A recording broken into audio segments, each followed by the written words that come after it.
the Nexus for issue 147 of our Star Trek Starship collection. It's slowly creeping to the 160 mark.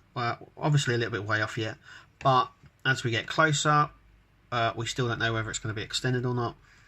But anyway, we have the Baran's radar. This is Baran from obviously Next Generation episode Gambit, the two-part episode. This is his ship. It was obviously one of those ones that a lot of people asked for, and like I said, we've now got it. So they are pushing out a lot of these ships that a lot of fans of the series, and obviously of this series as well, that people have asked for, and we weren't too sure whether we were getting or not, and now we seem to be getting them by the bucket load at the moment. So this is Baran's radar, as you can see. Yeah, I've noticed something a little bit different on this page. I don't know if you have. The pages have swapped. So normally this information is on this page. I don't know why they've swapped it like that. It just threw me a little bit, because it's not normally like that. It might have just been a printing error, but maybe this is the way they're going to go now. So as you can see, they're mercenaries. It's a raider, crew of 12. It's an incredibly powerful ship as well in terms of weapons.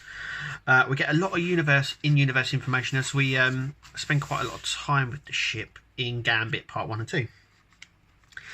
2. So yeah, so basically they are pirates on a mission to collect artifacts for the Stone of Gull, I do believe, if I remember rightly. So here we have obviously a top view. So these are the warp nacelles just side here. Then we have the disruptors at the forward, the deflector dish, cargo bay, impulse engines. It's pretty sleek, and it's a really nice looking design, really alien looking. Now I didn't actually know this, so I actually learned something today. The ship was originally designed for Deep Space Nine, so that's where it first appeared. There's only, reading up on all this, there's only 6 months between them using it on Deep Space Nine and its appearance on Next Generation. It's obviously much more famous for it to be on the Next Generation. So that's why they've gone for this. In fact, it's also worth noting that the ship has not changed at all. So normally they would change the colour, or they would add something to it or take something off it. The times that it appeared on Deep Space Nine, and also it appeared on Voyager, they not changed a single bit on it. It stayed the same the whole way, same colours, same everything. So yeah, I didn't really know that, but it was a Mandon, a Raptor, I do believe, in Deep Space Nine. Don't quote me on that. But also appeared in Deep Space Nine, Voyager as well. Sorry, in Favourite Son, which is here. So there's these two little clips. These are the clips that have actually appeared on the show, and that was it. It actually got more of an out in the Next Generation, which is nice. But some of these early sketches of it reminds me of the Klingon design. This does. But you can see from these sketches where they were obviously going to.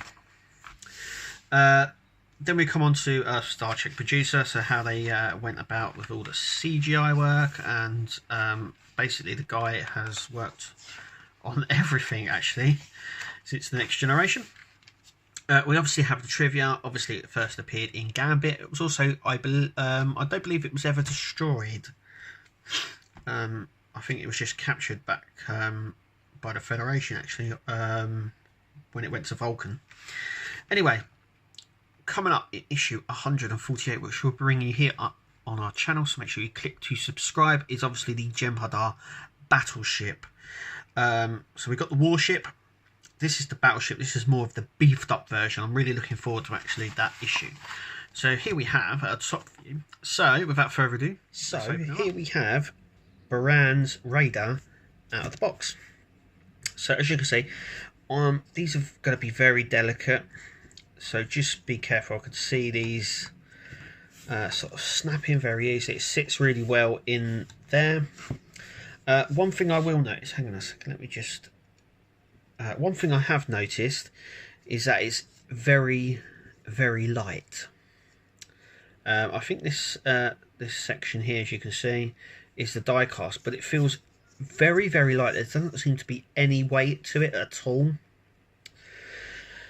Anyway, it's quite some of the detail is quite bland. It's quite flat looking. I mean, the light picks up really well, but as you can see, that looks a bit flat. It's not very detailed, and I don't think it's supposed to be. Something else I've noticed actually on a lot of the models now that we seem to be getting this sort of, I don't know, it's almost like they look like stickers, but it looks like it's digitally painted on, and it's got like sort of a ridge to it, sort of a texture. And I don't know whether this is a sticker or this is sort of lasered on or what, but I seem to be getting it a lot, and it seems to give out this really nice detail. Obviously that's the impulse engine, but with it, obviously, as you can see, I'm trying to get a closer view on it. It's got like this raised surface. Something that I've noticed that's coming. Obviously we don't get this on a lot of the earlier stuff, and we've been looking at that on our flashback series, so make sure you go and check that out.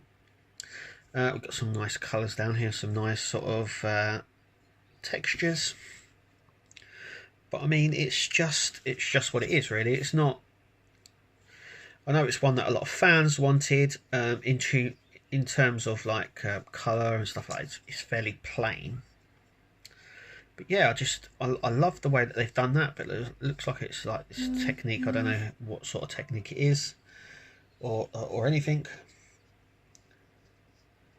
But yeah, it's a really nice piece. It's one of the ones that I know a lot of fans have been asking for, stuff like that. So we get a few bits like that. It's got that sort of weathered, dirty look about it as well, which means it's sort of been through the walls a little bit, as you can see. So the sides are not completely, as you can see, that was a little bit better than that side. I don't know whether it's supposed to be like that, but I love that effect. It's a little bit painted there. So this is sort of the cargo section, deflector dish, bridge, and then it's disruptors along the front here. But yeah, it's do you know what? It's a nice piece. It's in the set. So like I said, it's a little bit on the light side, but apart from that, it's fairly nice. Anyway, tell us what you think in the comments down below. That is Baran's radar. That's been the Geek Den. I hope you enjoy us and join us next time. So make sure you click subscribe. Anyway, that was us, and we'll see you at the next video.